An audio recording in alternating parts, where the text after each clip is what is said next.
Hello everyone, Lawrence here from Unicorn Reviews, and I finally have all the stuff that I need to do my first AMD Raven Ridge build. So we're going to put this Raven Ridge 2400G in the system. So this is Ryzen and Vega combined. Let's first look at the parts we'll be using. So here's the main star of the show. This is the brand new AMD Ryzen 5 2400G, G for Vega graphics.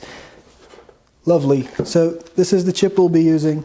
Very exciting times ahead. Quad core, 8 threads, 3.9 GHz boost, and 1250 on the Vega 11 integrated graphics. This is the motherboard we will be using, the MSI B350i Pro AC.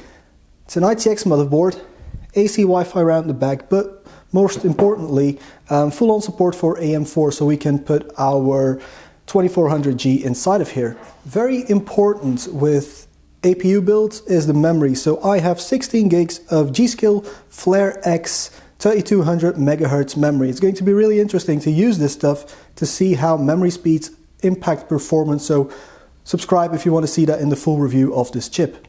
I was going to put the operating system on a Samsung 850 EVO, but that one broke, so I quickly ordered a Intel 600p SSD. So this is an M.2 SSD, means no cabling for me. Obviously this combination is going to need some power, so I'm going to go a bit overkill, but instead of calling it overkill, let's just call it future proofing. This is the brand new Straight Power 11 power supply by Be Quiet.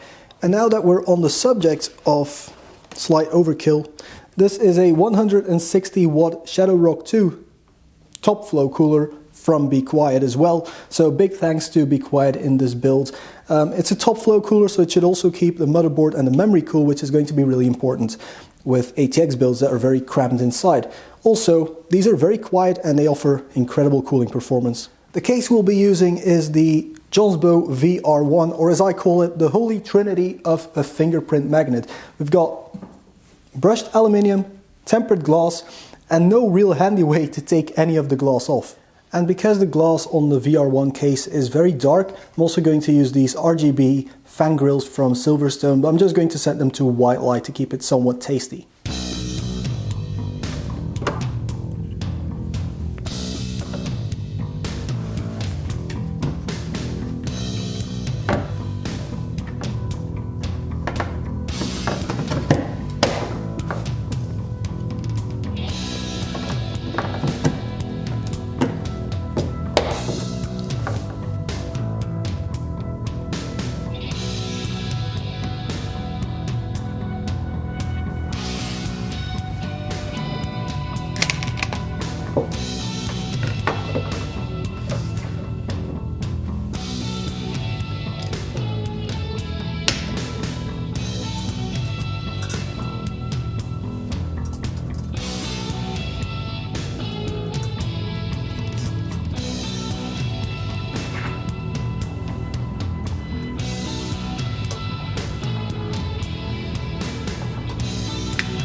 I'm going to quickly interrupt this video because there's no way I can get this power supply to clear this CPU cooler.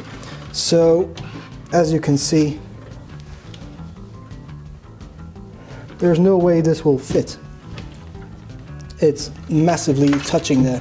So, two options. I could either swap out the CPU cooler, but I kind of like this one. So I'm going to use this little adapter bracket, and instead what I'm going to do is install the SFX power supply from Project One.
Alright guys, that's all that I'm allowed to show for now, but if you subscribe to the channel you'll get a notification, if you click the bell icon that is, as soon as my full review on Raven Ridge goes live, and then the Tuesday or Friday after when the NDA lifts I will upload an overclocking guide as well, so you can get maximum performance out of the 24 or 2200G. For now though, massive thanks for watching. Go check out the links in the description, so that's Instagram, Twitter, and also Patreon, so you can support the channel like the awesome people on your screen right now. Massive thanks for watching, and I'll see you guys next time.